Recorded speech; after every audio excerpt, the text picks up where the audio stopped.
Uma produção Bruá. Estamos a viver uma hora de extraordinário entusiasmo e fervor. É esta alternância dos partidos que caracteriza as sociedades que aceitam o modelo da democracia ocidental. O Partido Comunista o que não fica é num governo para calcionar uma viragem à direita. Não fica num governo para apoiar medidas antidemocráticas, antipopulares. O movimento foi para mim uma surpresa. Creio que todos nos devemos felicitar o movimento das Forças Armadas pelo alto serviço que prestaram à nação. Boa noite a todos e bem-vindos a mais um episódio de JJ. O meu nome é Luís Francisco Sousa e serei o vosso moderador desta semana. Esta semana voltamos a um Conheça AJs, desta vez com Mateus Carvalho, vice-presidente do Volt Portugal. Muito obrigado, Mateus, por teres aceito o nosso convite, para estares aqui a conversar connosco.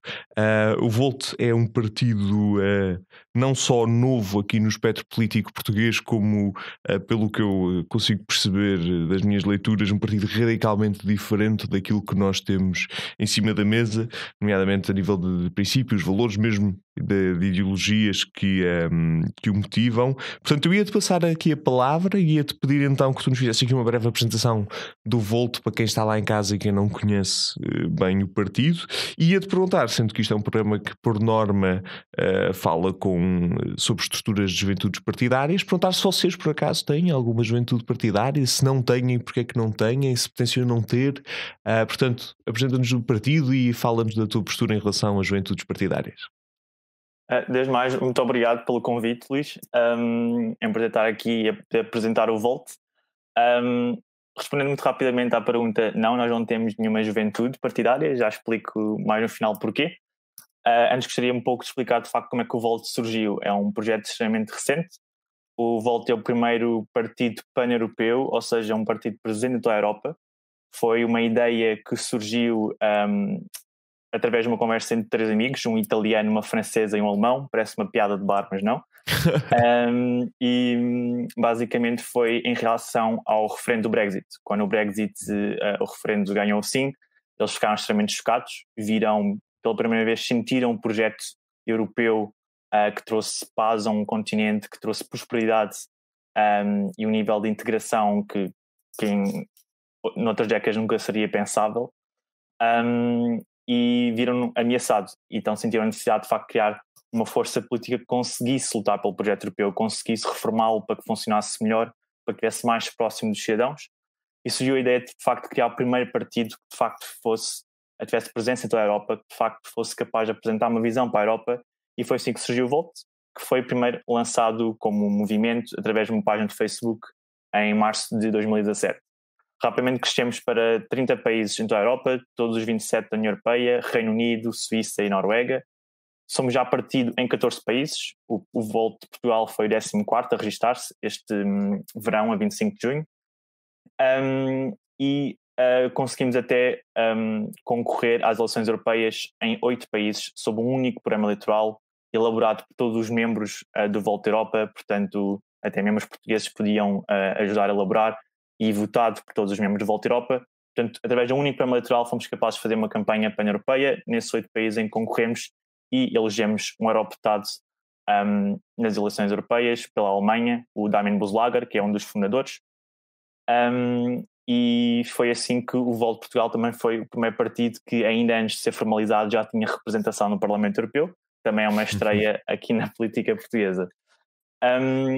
Mas, para além disso, não bastava ser uma estrutura pan-europeia, é também, de facto, um fator que já nos distingue só por esta estrutura e esta capacidade de mobilizar europeus para um projeto de uma Europa. Mas é importante saber que Europa é que é esta, e aí entra muito a questão da Europa progressista. Somos um partido pan-europeu, progressista e pragmático. Progressista, o que é que isto quer dizer? Quer dizer que nós vemos a necessidade de lutar pela ideia de progresso, pela inovação tecnológica, científica, saber abraçá-la e também enquadrá-la no que é o molde das sociedades livres e modernas europeias, mas também de garantir que os valores da igualdade de género, tanto na política como na sociedade, da defesa das minorias, quer sejam direitos LGBTIQ+, quer sejam minorias racializadas, minorias religiosas, estão defendidos e estão presentes para de facto podermos celebrar o mote da União Europeia de unidos na diversidade, e assim promover também a inclusão a toda a gente na União Europeia. É neste sentido que a Volta é extremamente progressista e traz assim pessoas de todos os backgrounds profissionais, de vida, e de facto cria um projeto aqui muito interessante. O pragmático é muito importante, pois muitas vezes temos a pergunta: o Volta é de esquerda ou de direita? Nós dizemos que não somos nem de esquerda nem de direita, que somos pragmáticos, porque de facto procuramos encontrar soluções reais para problemas que são muito reais, quer sejam locais, regionais, nacionais, europeus, e para isso temos de ter uma abordagem que seja baseada em evidência científica. É extremamente importante que a evidência científica seja o pilar das nossas políticas, mas também das melhores práticas. Como Partido Pan-Europeu, temos o privilégio de conseguir trocar o que são as melhores práticas em cada país em todo tipo de questões e conseguir identificar modelos que muitas vezes são replicáveis, porque se olharmos, por exemplo, para problemas de habitação na cidade de Lisboa, provavelmente irão ser muito semelhantes a outras capitais noutros países, sempre com cada uma com o seu contexto local, e é através desta partilha de melhores práticas que nós acreditamos que é possível fazer uma política diferente, mais, de certa forma, mais racional, menos que tente fugir um pouco às cegueiras ideológicas, que por vezes vemos, às vezes, a política refém, e lutando, sobretudo, contra os extremismos e nacionalismos, que está sempre no ADN do Volt. Se pensarmos que o Volt surgiu em relação ao Brexit, vem muito no nosso ADN lutar contra estes extremismos e nacionalismos, e isso se faz através de política que é bem fundamentada para, de facto, conseguirmos apresentar soluções que entreguem resultados. E é nesse sentido que não temos essa preocupação de se o Volt tem uma proposta que é acusada um pouco de ser mais direita ou um pouco mais de esquerda. O que importa é que seja bem fundamentada, que seja moderada e que respeite todas as liberdades fundamentais, todas as noções de Estado de Direito, e assim ajuda a melhorar as vidas dos portugueses e dos europeus. Neste momento, em Volta de Portugal, fomos recentemente oficializados e estamos agora focados a concorrer a eleições autárquicas. O Volt não quer ser só um partido que concorre às eleições europeias, mas sim um partido que de facto faz política a todos os níveis, portanto que é abrangente e que não se limita a nichos, e para isso é necessário concorrer a todos os níveis de governação que conseguirmos. Ok. Mateus, tu passaste aqui por uma data de perguntas, dificultaste a minha tarefa imensamente, porque eu agora fiquei sem conteúdo para as perguntas que tinha de fazer a seguir. Mas eu ainda vou conseguir, eu vou dar a volta. Sempre interligar muitas coisas, eu sei. Não, fizeste bem. A responsabilidade recai sobre mim. Há uma coisa só então que eu te peço então que me expliques, antes de passarmos aqui ao resto, sobre as estruturas de juventude. Então, afinal, qual é que é a decisão? Porque é que o Volt não é... Para dar uma ideia, nós temos muita gente jovem, a média idade de Volta Europa é 35 anos.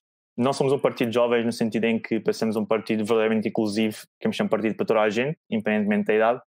Isso reflete-se, lembro nas alturas eleições europeias, uma das nossas fundadoras disse que tínhamos membros tão novos no Volta Europa como 14 anos, há países que o permitem, e tínhamos até um veterano da Segunda Guerra Mundial na Holanda com 92 anos, portanto temos aqui um grande leque de idades, e só assim, com este confronto de experiências e de perspectivas, é que conseguimos ter uma política de facto que reflete o que são os problemas da realidade. E, portanto, para nós é importante que não haja uma espécie de discriminação que às vezes pode acontecer através de estruturas de juventude.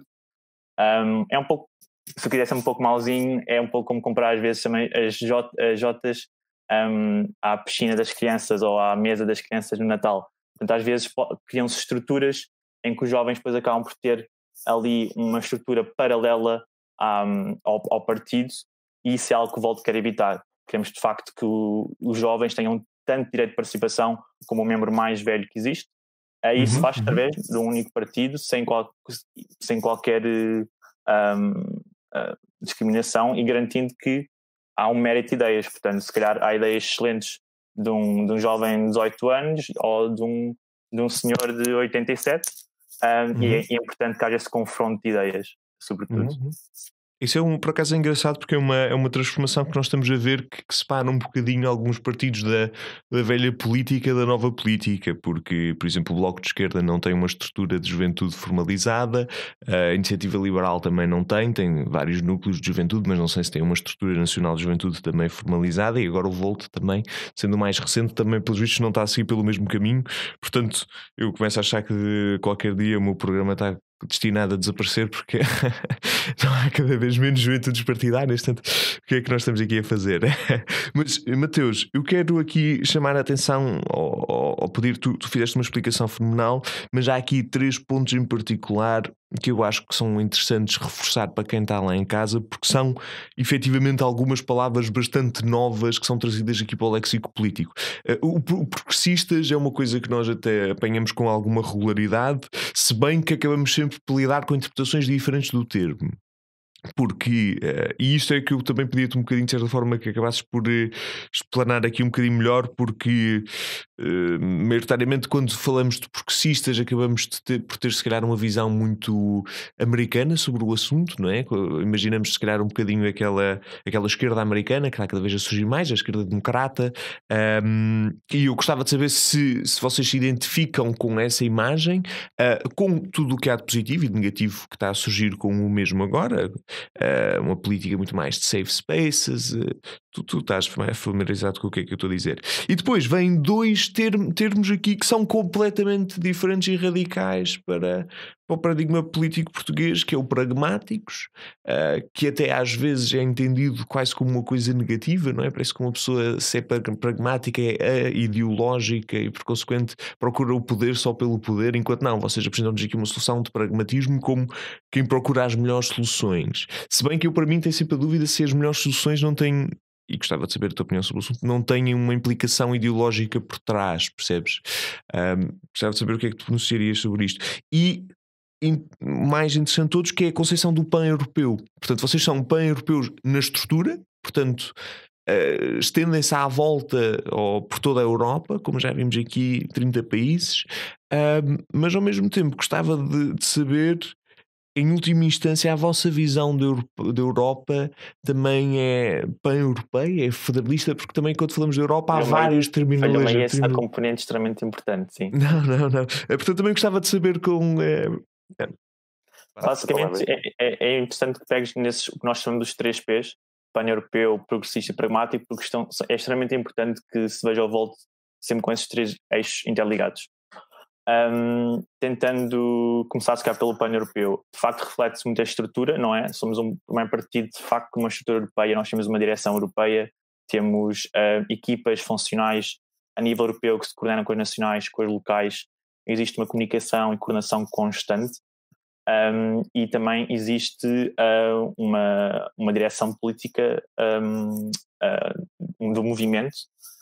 Aliás, nós falamos muito do Volt como sendo um partido, um movimento e uma comunidade, e portanto o pan-europeu reflete muito de facto a questão da estrutura, mas no entanto de facto não se limita à questão da estrutura, mas também ao diário. Vemos que a União Europeia neste momento, os grandes problemas que enfrenta e que tem devem-se à sua estrutura intergovernamental, ao facto da Europa estar a União Europeia está um pouco refém da unanimidade no Conselho Europeu, portanto no Conselho onde se sentam todos os chefes de governo dos Estados-membros, e portanto defendemos de facto que a União Europeia tem que evoluir para uma federação, portanto com um Parlamento Europeu que represente proporcionalmente os cidadãos, um Senado que represente os Estados-membros, com 2 senadores por cada Estado-membro, um governo... Já agora, desculpa interromper, diz-me só uma coisa, vocês acreditam na proporcionalidade de cada Estado com o mesmo número de votos ou proporcionalidade em relação à população?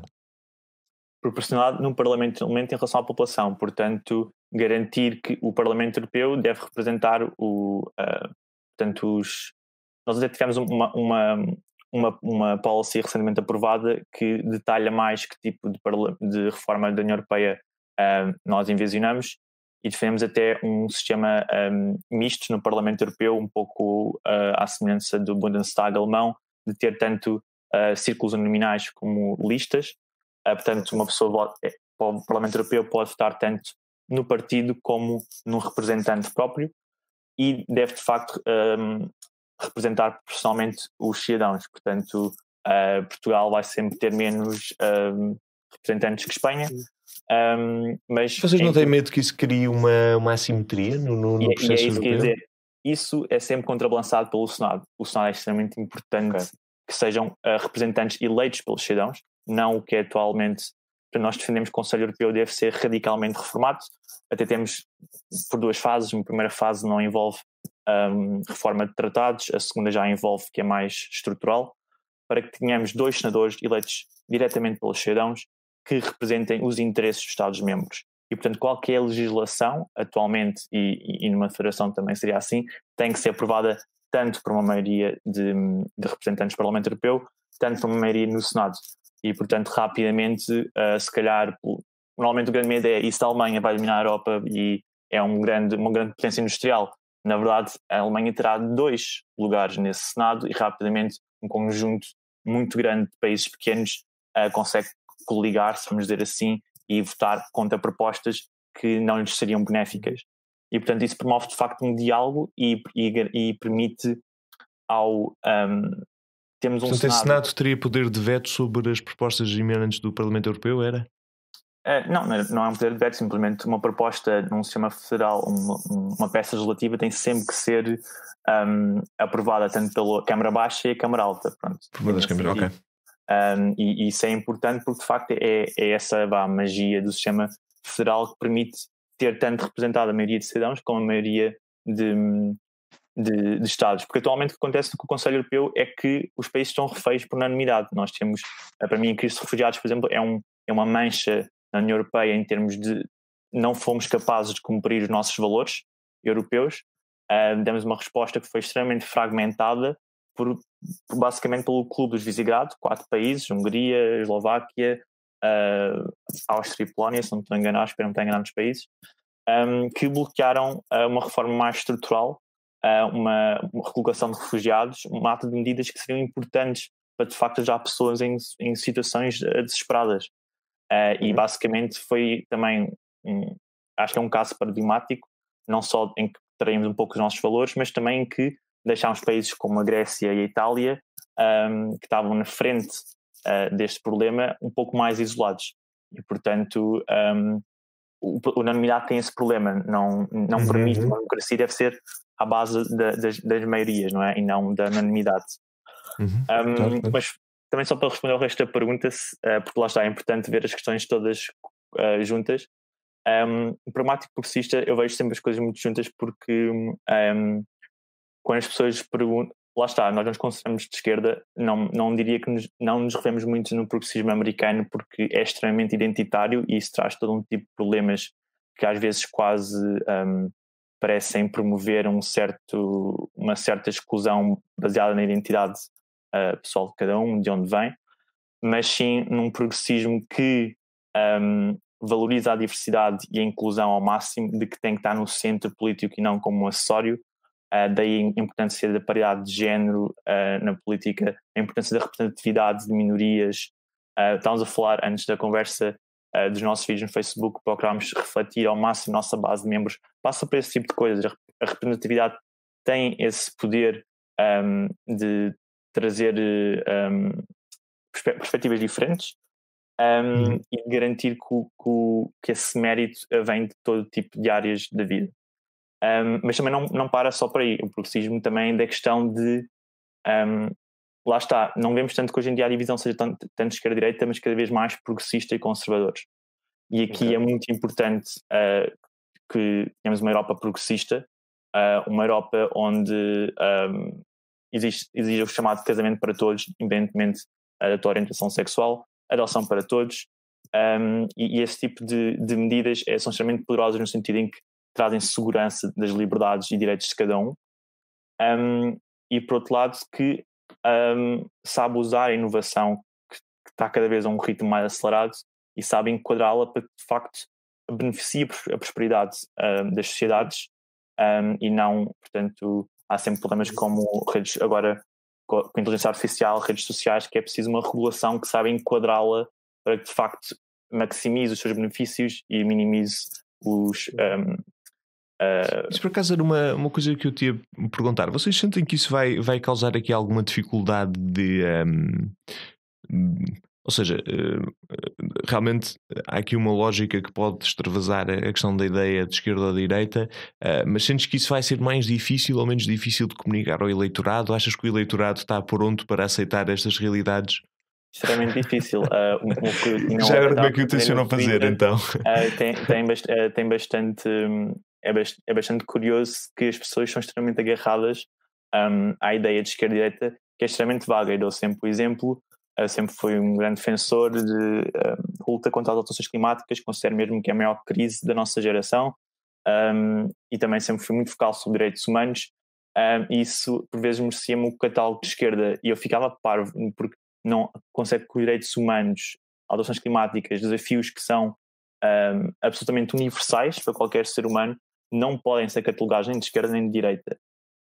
Claro que depois há soluções por vezes diferentes, às vezes na aplicabilidade, como é que resolves o problema de alterações climáticas, há vários tipos de soluções, mas é aí que é preciso ter uma boa dose de compromisso, uma boa dose de garantir que todas as medidas que temos, por exemplo, na luta contra alterações climáticas, que cumpram à regra o que a evidência científica nos diz, que temos que quais é que são os cortes de emissões que precisamos, e isso é que é importante de facto a defender. Agora, de facto é um desafio comunicar, e é aí que entra um pouco a lógica do progressista de falar dos valores. As pessoas ficam preocupadas, se dizem que não são de esquerda e direita é porque são de extrema direita ou porque são de extrema esquerda. Isso volta e meia ouve-se. E nós explicamos que isso não é verdade. Se olharem para as políticas, isso não se reflete. E quando falamos da questão de ser progressista, é muito importante porque fala para os nossos valores, que são extremamente fortes, de combater os extremismos e os nacionalismos, e de facto lutar por uma sociedade plural, por uma sociedade inclusiva. E portanto estes dois conceitos, do pragmático e do progressista, vão muito juntos por causa disso, porque de facto permitem-nos ter um confronto de ideias extremamente rico e importante, mas sem sair dos limites de que é uma democracia respeitadora do Estado de Direito, respeitadora das liberdades fundamentais, que infelizmente vemos cada vez mais sob ataque em vários países, incluindo o nosso. Olá, eu sou o Renato, argumentista, autor e jornalista independente, e neste podcast vamos falar de teorias da conspiração.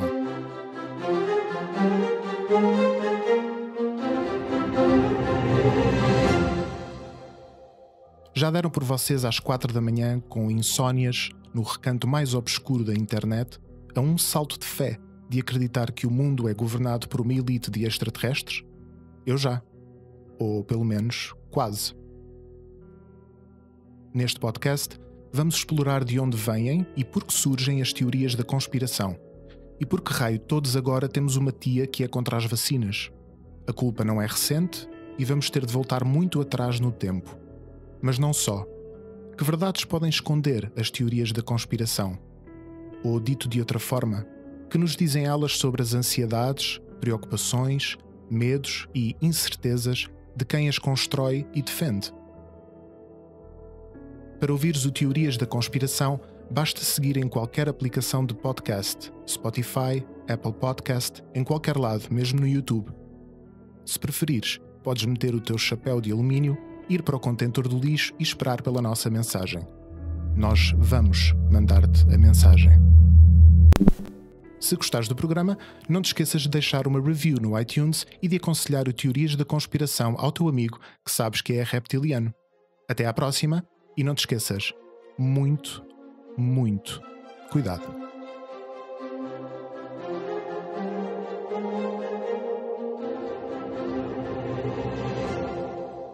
Mateus, desculpa, eu não te quero estar a apressar, mas agora olhei para o relógio. Isto acontece quando uma pessoa está a gostar da conversa, de repente olha para o seu tempo e percebe que já está a mais do que já devíamos. Temos que passar para a nossa última secção. São 3 perguntinhas aqui rápidas que nós fazemos sempre em todos os programas. Uma secção um bocadinho mais de críticas que costumam ser apresentadas, que gostamos de ver os representantes dos partidos responderem diretamente. Achamos também importante não só falar-se do que é bom, mas do que algumas pessoas acham que é mau.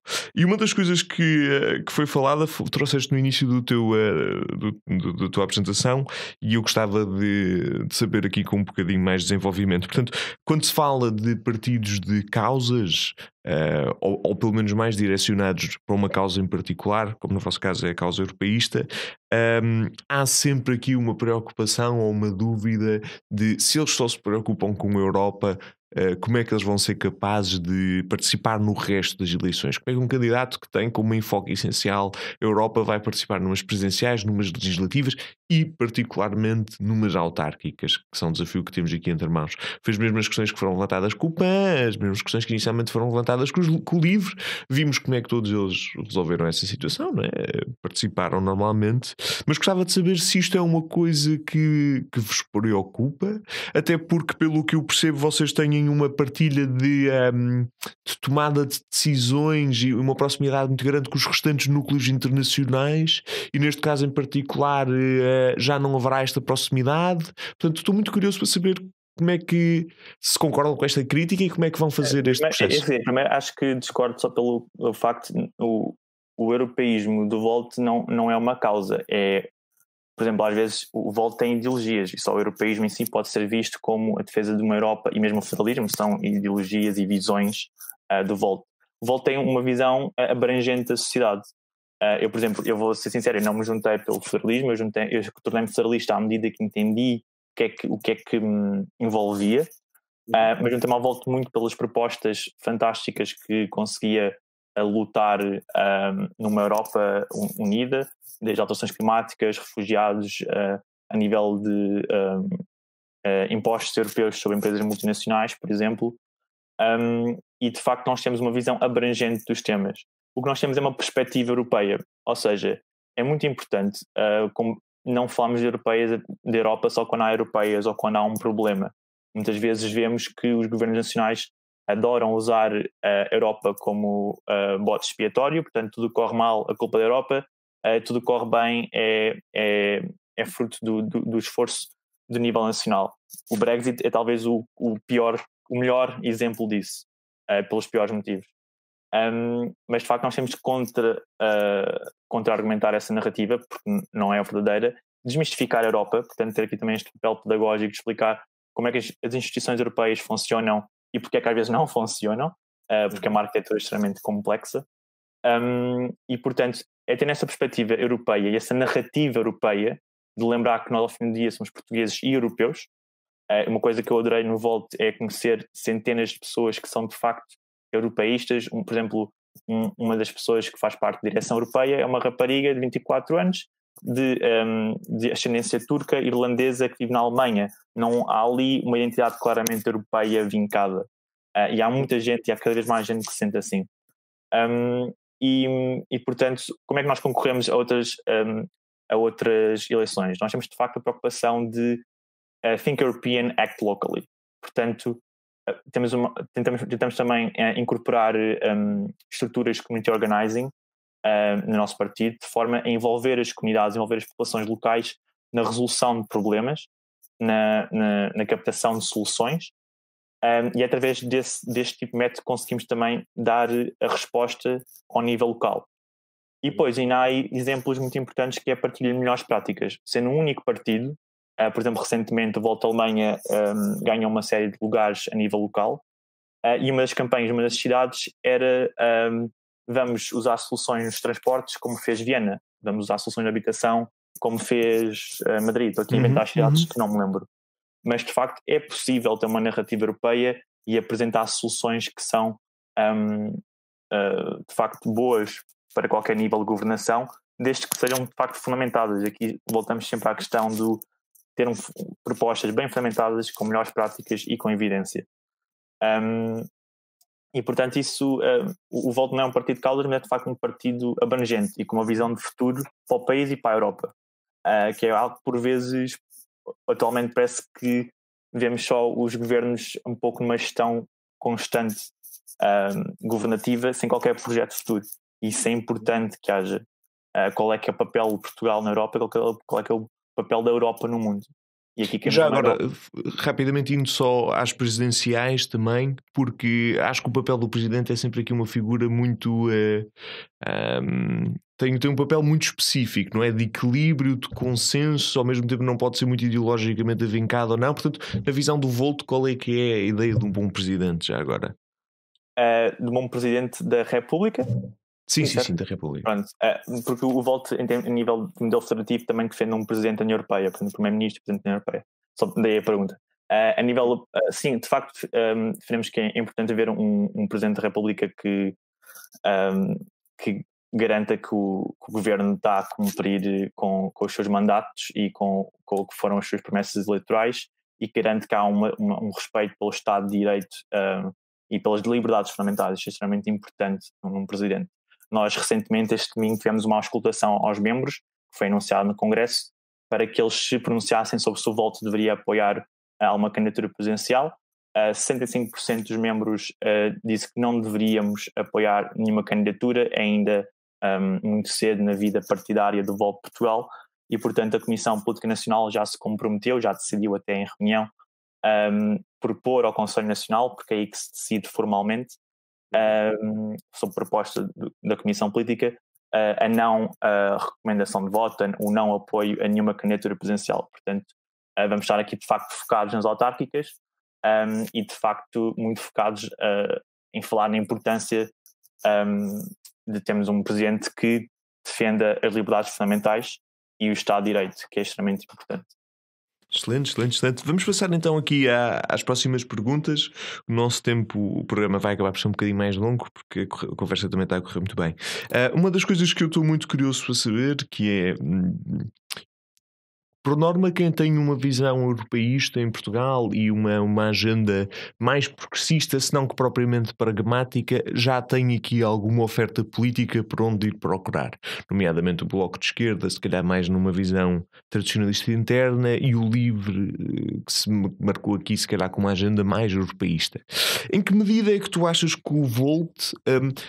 descontando se calhar alguma aplicação prática da coisa, que eu já percebi que vocês têm um plano que é muito específico e que infelizmente nunca conseguiríamos entrar com o detalhe que é necessário, mas assim em prima facie, qual é que é a grande diferença que vocês podem dizer em oposição ao LIVRE ou ao Bloco de Esquerda, numa perspectiva interna e externa? Sim, em relação a estes dois partidos, a primeira coisa que me vem à cabeça é logo o facto de serem dois partidos que se limitam a propostas do que eles consideram que são de esquerda. Isso logo aí é limitativo. Pronto. E o Volt de facto não se revê nisso, pois temos propostas que nunca seriam pensáveis no Bloco de Esquerda ou no LIVRE. Por outro lado, pegando no Bloco, para mim é um partido que eu tenho muita dificuldade em classificar como europeísta. É um pouco bipolar nesse aspecto.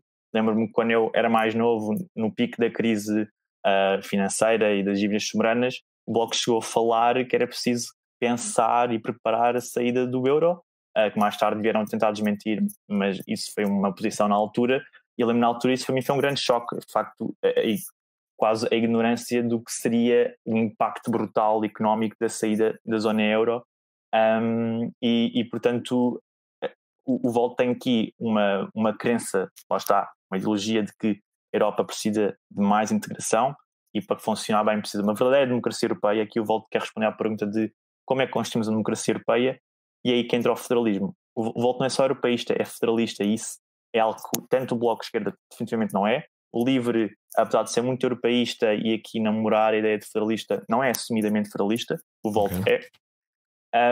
E de facto é importante ter essa narrativa europeia constante, algo que por vezes o LIVRE tenta fazer, mas nem sempre, e o Bloco é extremamente...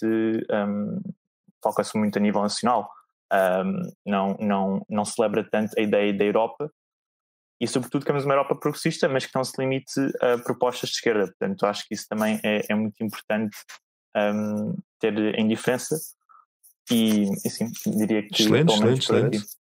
Não, foi uma excelente resposta. Vamos então entrar aqui na última pergunta da noite, e esta é uma que eu tenho um particular interesse de saber a vossa opinião sobre o assunto. Portanto, devido aqui a este caráter pan-europeu e federalista que já várias vezes falámos, há aqui se calhar um risco, ou que preocupa se calhar algumas aulas mais tradicionalistas, é que quando tiver que haver aqui um clash entre aquilo que é uma identidade ou uma defesa de interesses especificamente portugueses em oposição ao resto dos parceiros da Europa, isto acaba por acontecer se calhar muito mais na defesa de algumas tradições, nomeadamente a questão da tauromaquia. Sei que as pessoas podem concordar ou não, mas se houvesse aqui a necessidade de fazer o clash com outro partido ou com outro país, ou a defesa de algum produto, eu lembro-me, houve uma altura que se falou muito, por exemplo, do queijo da Serra da Estrela, que não ia de acordo isto é um caso muito específico, não é? Mas que não ia de acordo às diretrizes europeias, mas que é uma coisa que tem um impacto na população de cá. Portanto, se alguma vez surgir esta dificuldade em que a Europa puxa num determinado sentido, mas a vontade portuguesa é noutra, como é que o Volt de que lado da barricada é que ficaria e como é que te faria este equilíbrio entre ambas as partes? Eu diria que isso é uma falsa questão, no sentido em que numa democracia é sempre preciso tentar expor esses problemas. Portanto, pegando no queijo da Serra, se de facto isso é um problema tão grande, é preciso contactar os representantes no Parlamento Europeu, contactar os representantes num futuro Senado Europeu, explicar o problema e haver essa capacidade de explicar que se a legislação europeia, uma hipotética legislação europeia, teria um certo impacto nesse tipo de produtos, haver capacidade de conseguir convencer outros representantes de outros países que isso é algo que não é benéfico, porque provavelmente não seríamos os únicos afetados. Muitas vezes há a ideia de que não é possível arranjar alianças noutro país. Uma coisa que eu digo faz muito mais sentido nós alinharmos politicamente pela nossa ideologia progressista através de fronteiras, faz muito mais racional e vamos identificar-nos muito mais, se calhar, com uma pessoa da Estónia que tem as mesmas ideias que eu sobre que a Europa e os nossos países devem ser, do que, se calhar, um português, um alfacinha como eu, mas que tem uma ideia completamente diferente do que o país deve ser. E, portanto, é muito mais importante desenhar um modelo federal que, de facto, saiba refletir a riqueza europeia. Okay? Há muitas nuances depois no modelo federal que podem ter em conta esta necessidade de balançar direitos de minorias, direitos de pequenos países. Mas, por exemplo, qualquer coisa como, imagina, o aumento da cota pesqueira na zona marítima portuguesa para o resto da Europa. Percebes? Está a haver um caso em que claramente os restantes países europeus ficam a beneficiar disso. A questão das cotas, eu sempre fui pessoalmente muito favorável à questão das cotas na União Europeia, porque a nível de sustentabilidade dos recursos piscícolas é extremamente importante. E aqui é preciso, lá está, haver uma visão europeia do que é a gestão dos nossos recursos. Agora, claro que é importante haver aqui a representação do que são os interesses nacionais dos recursos que representam o setor piscícola em Portugal. E, portanto, isso faz através da representação parlamentar, através, isto é no Parlamento Europeu e no Senado, através também da modulação do Governo Nacional e nas conversas com outros países, e isso é sempre possível encontrar compromissos.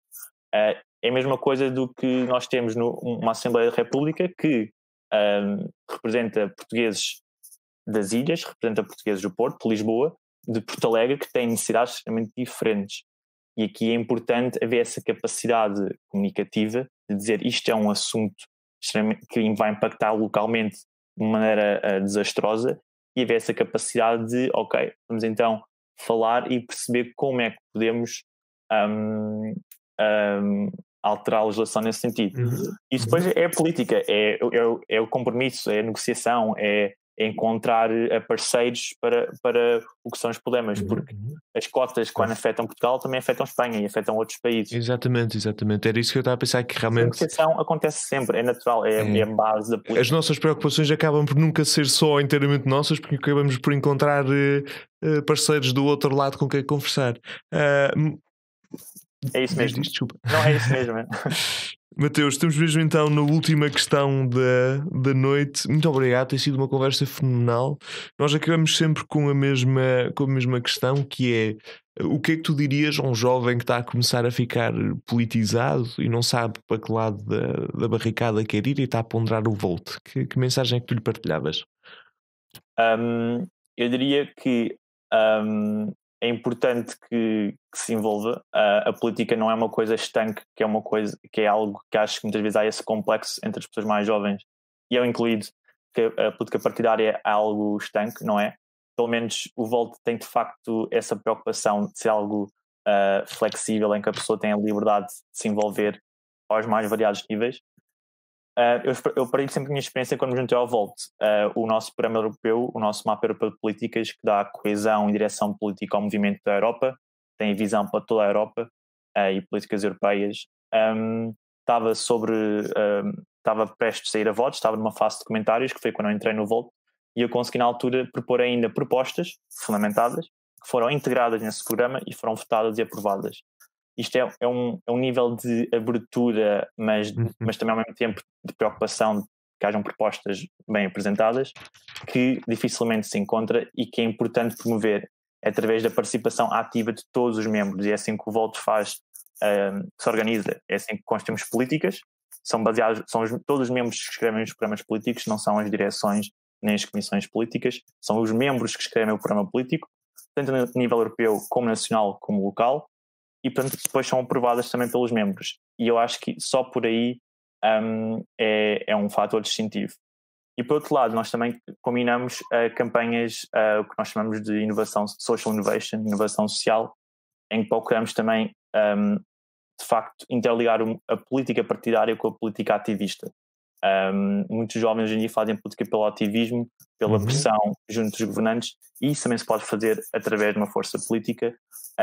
E nós temos uma campanha que é a Europe Cares, que levou centenas de milhares de máscaras, álcool gel e milhares de produtos às ilhas gregas para os refugiados por causa do Covid, e é uma campanha que está a ganhar proporções brutais pela Europa.